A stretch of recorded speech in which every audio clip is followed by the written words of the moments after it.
Alors, les évolutions ont beaucoup évolué au fur et à mesure des siècles.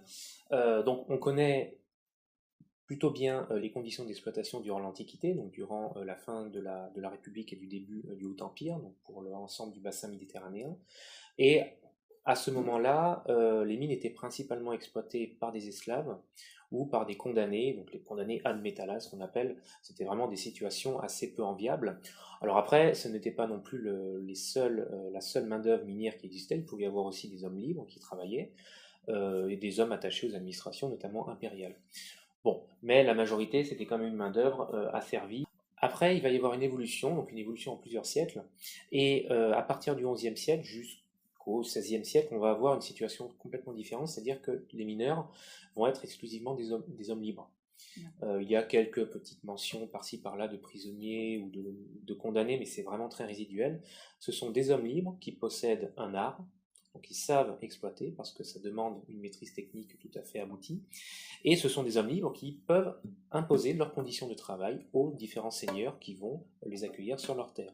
Donc on a comme ça un renversement de balance entre ces mineurs qui, durant l'Antiquité, étaient plutôt considérés comme une catégorie tout à fait inférieure de la population, et au Moyen Âge, où là, le mineur va être privilégié.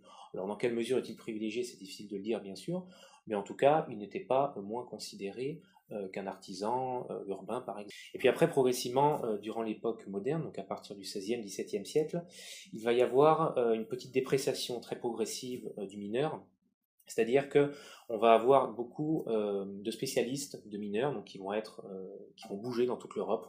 Et ensuite, ces spécialistes vont bouger en Europe et vont avoir des manœuvres en fait qui vont être prises sur la main d'œuvre locale. Donc là, on va avoir une première grosse hiérarchie dans la condition. Et puis cette condition s'est ensuite encore dépréciée davantage au XIXe siècle, notamment avec les mines de charbon, où là, on va revenir vers des ouvriers qui ont des conditions tout à fait différentes d'autres catégories de la population.